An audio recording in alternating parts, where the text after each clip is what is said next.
Hi everyone, number one Marmaduke fan here, and I am so excited. I'm looking at Black Ops Part 1 of 2, Black Ops USA GI, starring a Special Forces rabbit who has fought in most of America's major wars. So this character was created by Timothy Lim, who also did the art.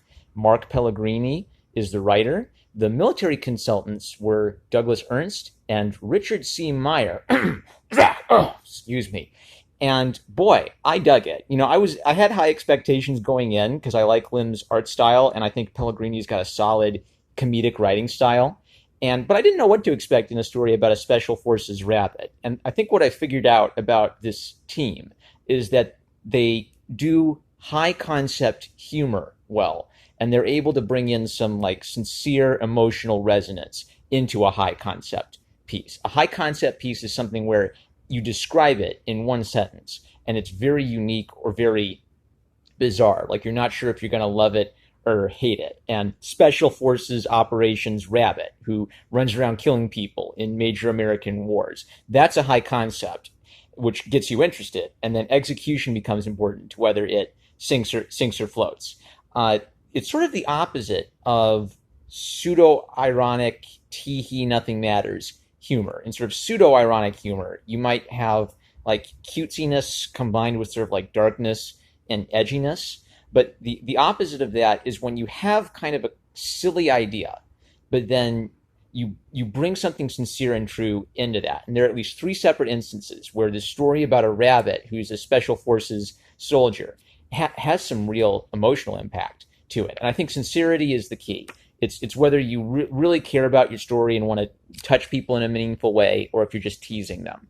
So, what's the term for him? A Legomorph. So our boy Black Ops, he's running around through Japan, and Lim, I like how he brings in sort of an anime-esque vibe to it, but he's not just aping the manga face. So a little Japanese girl, spoilers by the way, assume a spoiler. Little Japanese girl finds the bunny, and she's at Hiroshima, and the nuclear bomb takes place.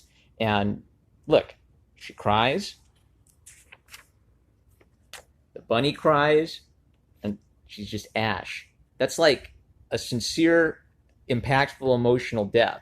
Kind of like the death of Ben Parker. And it's not like the rabbit is morally responsible for the death of the girl, like Peter Parker is morally responsible for the death of Ben Parker, but we are getting something of, we're getting some emotional resonance, and we're getting a view of life and death in the very early pages. And so then Pellegrini's writing style kind of talks about this as if this is a case file being presented to, high people in the United States government. So his family members are called family member A1, family member B1, and it details all of the bunny's powers and abilities. So there he is meeting Reagan. He pretty much has an extended life and near human intelligence. And then another good scene comes up when this guy shows up to recruit USAGI again. And North Korea is going to launch a bomb on Honolulu. And what I like about this is they're committing to the bit of treating this rabbit like a character with human intelligence who can't speak, like they do the little Mickey Mouse.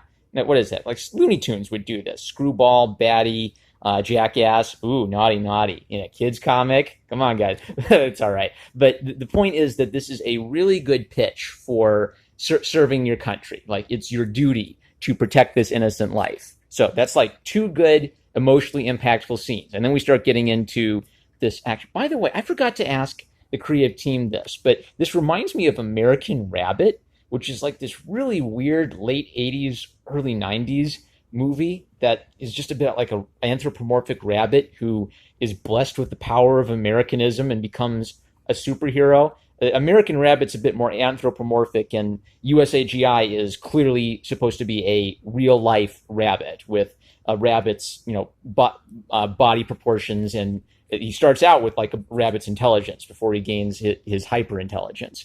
But anyway, I might have to ask them that later. But the point is that the idea of a rabbit becoming an all-American superhero, I can think of at least one other example of that basic idea. So it's execution that makes the difference between your thing going down the memory hole and your idea potentially having some legs to it. So I love how Kim Jong Il, no Kim Jong, that's the dad. Kim Jong Un. They do some nice little subtextual things to show what a childish dictator he is. They allude sort of indirectly to how he fed his uncle to dogs. So that's a really dark subject matter that they're tackling. But it's an all American hero fighting a villain who is a real life villain who is sincerely a bad guy. And that's something I miss in comics. I love seeing this all American rabbit beating the snot out of Kim Jong Un. That's a riot. It's part of the escapism of fun adventure all American hero type characters. Here we go. Look, Kim Jong Un's got like his little rocket ship toys all over the place, and his cat box turned over. Oh boy! So this felt like another kind of bit where, like, first USAGI has to fight these vampire deer, and then he has to fight this troop of tigers, and it seems a little silly, like, oh, like he's fighting animal soldiers, but I know that North Korea has used dogs to execute people before, so I'm guessing there's some real life parallels to some of this. So when the character USAGI is a mute character who sometimes speaks through pictographs, but they indicate subtle expressions here and there, like anger and surprise. And the next bit, after like some big, heroic fighting, I'm going to go ahead and spoil the emotional scene I want to talk about. So please, it's already sold out, so you missed it, but try to get the second printing or third printing of this wonderful book. You won't regret it. So after Kim Jong-un fires on his own people, because he's a malevolent, evil character, they're doing things in the comic book universe that fit with the real life Kim Jong-un. The USAGI pulls the Siberian tiger out and kind of says, like, thumbs up, and the tiger kind of indicates that it wants to see its master and its trainer. And look at this. The tiger remembers being fed and taken care of by the tiger trainer. I like that he has scars on the side of his face. Like, they don't say that he's been scratched by a tiger, but that's what's being implied. It's just character building through subtle visual cues. And then USAGI drags his enemy, the tiger, over to his caretaker, and then looks back on this. I just want to read this to you. When have you heard a thing like this in a Captain America comic? What people say Captain America shouldn't just give some flowery speech at the end of a story. This is a kind of speech that needs to happen in a Captain America story that is not happening in Captain America stories. Beatrix and I filled out the permit forms this morning. Broke her poor heart to sign them, but, well, time is short. It's going to be right here next to your favorite spot. I just want you to know that after I'm gone, I won't really be gone. And I hope that you keep coming back. And I hope that you keep coming back here to be with me too. You took care of me. You took care of my son, and you've taken care of my country. The true soldier fights not because he hates what's in front of him, but because he loves what is behind him. I love you, little guy. Your objectives remain. Charlie Mike. All right? USAGI is honoring his opponent. It's not clear whether the tiger and the trainer are dying here or if they're just knocked out, but either way, he's reuniting two people who care about each other so that they can die together or at least be together in a terrible time.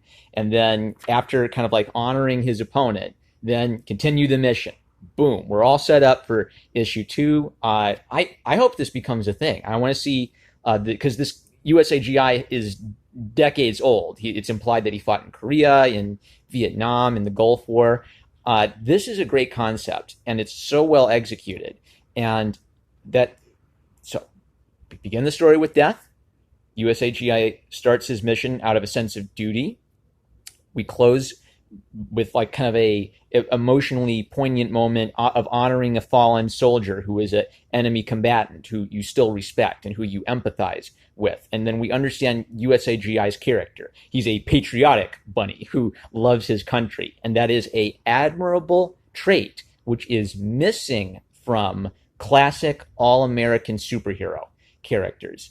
If you're a parent and you want to instill that idea in your kids, unfortunately, a lot of DC Comics and Marvel Comics aren't going to do that. The spirit of that kind of a story has passed on to independent creators who want to tell that kind of story. So you got to support them and introduce a new generation to these ideas. So try to pre-order it. If you got the first printing, good for you. You probably got yourself a collector item because it's sold out. Shoot for a second printing. Hit up Antarctic Press and ask for second and third printings of this.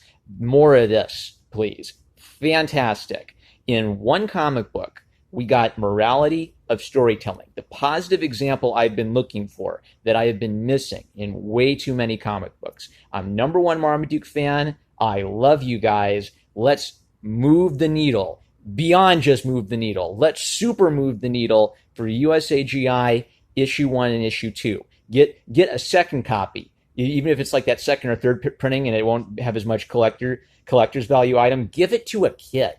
Donate it to someone. Find someone at your church or in your neighborhood who likes rabbits and give them a copy of this. This is exactly what we need when I talk about building critical nodes and infrastructure. The Timothy Lim, Mark Pellegrini team have created a new, interesting character. Mwah! I love you guys, and I'll catch you later.